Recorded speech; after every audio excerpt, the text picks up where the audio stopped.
자, 오늘 하나님의 말씀은 구약성경 924페이지 잠언 13장의 말씀을 볼 차례입니다. 잠언서 13장 11절의 말씀입니다.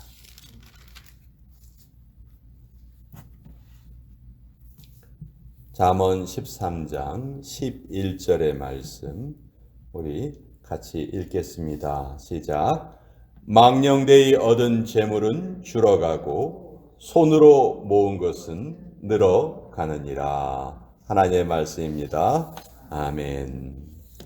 이 잠언은 참 신비한 책입니다. 각 구절이 다 독립적인 내용을 담고 있어요. 또 그러면서도 또 그 구절들이 이렇게 쭉 읽다 보면 서로 연관성이 있다는 것을 알게 됩니다.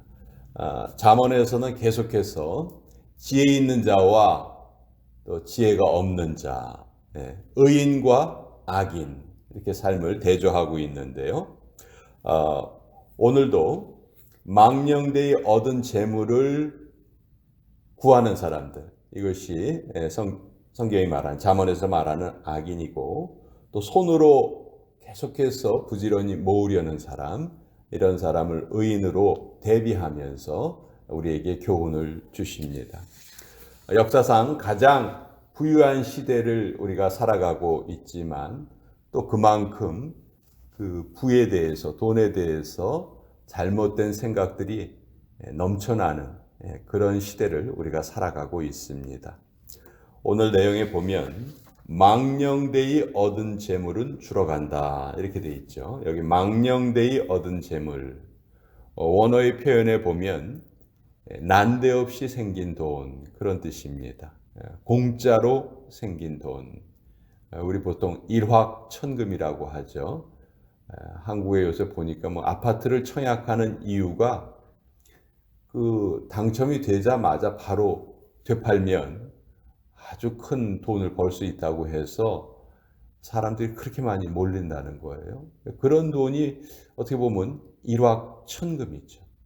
그러니까 물론 당첨된 사람은 좋기는 하겠지만 그렇게 얻은 돈이 바로 쓰이는 경우가 별로 없죠.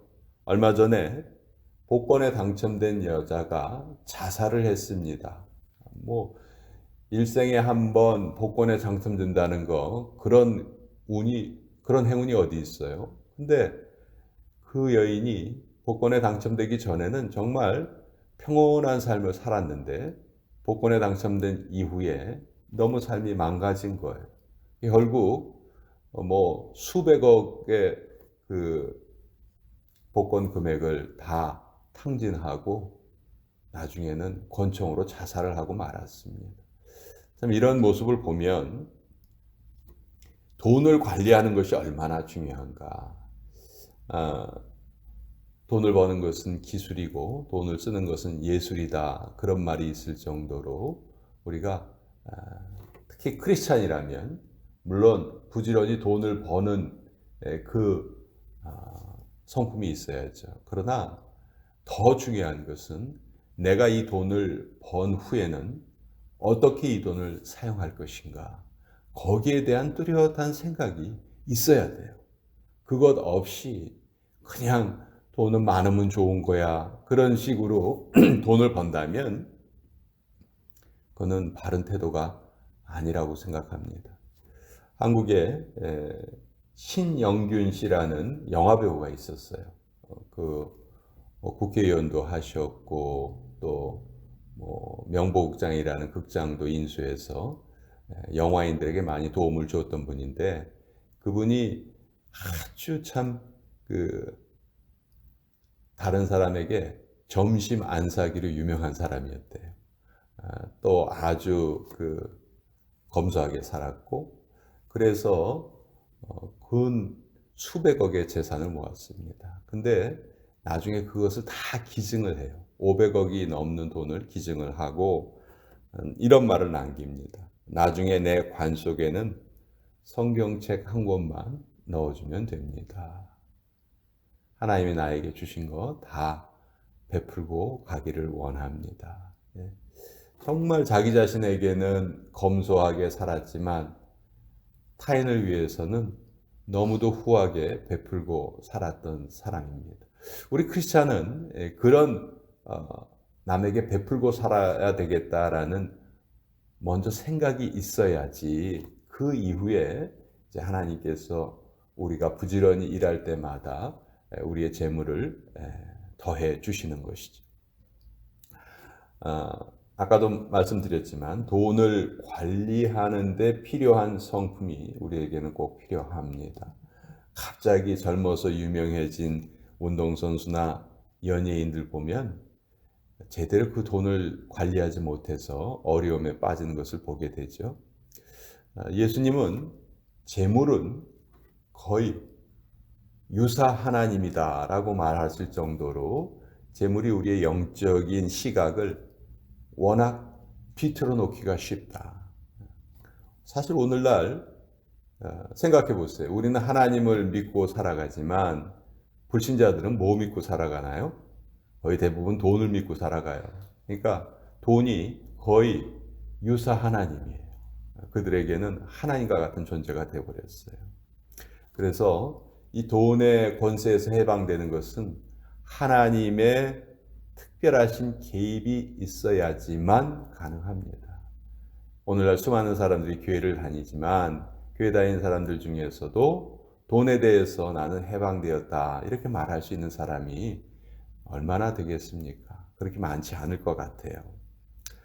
누구나 여유 있게 살기를 원하지만 그런 마음이 지나치면 탐심이 돼요. 성경은 우리에게 부자가 되는 방법을 분명히 가르쳐 주십니다. 아주 간단한 방법이에요. 마침내, at last. 영어로 말하면 finally, at last. 그러니까 버는 것보다 덜 쓰면 돼요. 그것을 오랫동안 유지하면 돼요. 그러면 아주 간단하게 부자가 될 수 있어요. 이것이 성경이 말하는 부자가 되는 방법이에요. 근데 오늘날 사람들은 어떻게 부자가 되기를 원합니까? 졸지에, 갑자기, 순간적으로. 그렇죠? 그러니까 성경이 가르치는 진리와 이 세상 사람들이 추구하는 것과는 늘 엄청난 차이가 있다는 것을 우리가 알게 됩니다. 요새 젊은이들이 얼마나 똑똑하냐면요. 파이어족이라는 그런 젊은이들이 있습니다. Financial Independence, 경제적 자립, 그리고 Retire Early. 그래서 요 FIRE를 따서 파이어족이라고 불러요. 이 젊은이들은요, 젊은 시절에 일을 하면서 돈을 벌잖아요. 그러면 극단적으로 한 80% 내지 90%를 저축을 해요. 그리고 10%나 20%의 돈으로 근근히 살아갑니다. 언제까지? 40세까지. 40세까지 그렇게 삶을 살아서 40세가 되면은 이들이 원하는 목표 금액이 2.5 밀리언이라고 그러는데 250만 불을 그때까지 저축을 하면은 그 이후부터는 일을 하지 않고 평생을 자기가 하고 싶은 일을 하면서 살 수 있다. 그러니까 미래를 위해서 현재의 삶을 아주 극단적으로 좀 가난하게, 일부러 가난하게 사는 거죠. 자동차도 사지 않고 커피도 마시지 않고 그렇게 사는 거예요.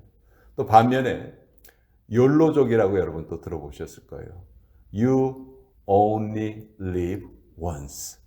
우리 인생 한 번밖에 사는 거 아니야. 그러니까 뭐 그렇게 구질구질하게 살지 말고 그냥 하루하루 즐기면서 살자. 미래 몰라. 어떻게 될지 몰라. 그렇지만 뭐 미래도 사라지겠지. 어떻게 보면 파이어족과 욜로족은 아주 극단적으로 반대인 것 같아요. 파이어족은 미래를 위해서 현재를 극단적으로 뭐라 그럴까요? 저축을 하면서 그렇게 사는 것이고, 또 욜로족은 현재를 위해서 미래는 어떻게 되는지 상관없이 그렇게 살아가는 것이죠. 다 뭐 각자 그 장단점이 있겠죠. 그러나 아까도 제가 말씀드렸지만 이 두 가지 행태가 무엇이 빠져 있습니까? 내 인생의 목표가 빠져 있는 거죠. 내가 돈을 열심히 번다고 했을 때 왜 버는가? 왜? 그걸 벌어가지고 뭘 할 것인가? 그냥 나 편안하게 잘 살고 싶어. 그냥 돈 걱정 없이 살고 싶어. 그거는 가장 낮은 그런 욕구에 불과하다. 하나님이 우리에게 그런 것을 원치 않으신다. 저는 그렇게 생각을 합니다. 우리는 꼭 우리에게 필요한 재물이 있어야 하지만 그것을 나를 위해서만 쓰는 것은 결코 옳지 않습니다. 내가 번 돈도 사실 하나님께서 그것을 벌 수 있도록 능력을 주신 것이죠. 그러니까 내가 번 돈이라고 해서 이건 내 돈이다 라고 우리 말할 수 없어요. 우리 크리스찬들이라면 그런 말을 할 수 없겠죠. 그래서 내 손으로 벌었다 해도 그것을 함부로 쓰는 것은 옳지 않고 반드시 내가 돈에 대한 정확한 인식이 있어야 되겠다. 아까도 말씀드렸지만 우리 배우 신영균 씨 비슷한 그런 분들 참 많아요. 이 땅에서의 삶을 자기를 위해서는 참 아끼고 살지만 타인을 위해서는 정말 풍성하게 베푸는 삶을 살아가는 사람들이 많이 있습니다. 그거야 뭐 돈이 많은 사람들이나 그렇게 할 수 있지 라고 생각하면 안 됩니다. 우리 누구나 다 그런 삶을 시작할 수 있고요. 또 누구나 다 그런 삶을 살아야 합니다. 그런 마음을 가질 때 하나님께서 그에게 그 재물도 선물로 주시는 거겠죠. 재물을 다룰 수 있는 능력이 먼저 우리에게 갖춰진 후에 그것을 구해야지, 그것이 갖춰지지 않은 상태에서 그것을 받았을 때 아까 제가 예를 든 복권에 당첨된 후에 자살을 했다든지 또 복권에 당첨된 후에 더 불행한 삶을 산다든지 그런 사람들은 다 돈을 관리할 수 있는 그 기본적인 마음가짐이 안 됐다는 거예요. 그렇죠? 그래서 우리 자신을 한번 잘 살펴봐야 돼요. 나는 과연 그런 자격이 있는가? 그런 자세를 갖추고 살아가고 있는가? 그렇지 않다면 여러분 우리 꼭 기도해야 돼요. 하나님 제발 저에게 돈을 주지 마세요. 제가 돈을 가지면 망할 것 같습니다. 이렇게 하나님께 알려드리고, 그런데 하나님께서 허락하시면 또 그 돈을 잘 관리할 수 있는 그 자세를 알게 해주세요. 그리고 그 자세를 갖춘 후에 저에게 필요한 것을 주시고 남과 함께 나누게 해주세요.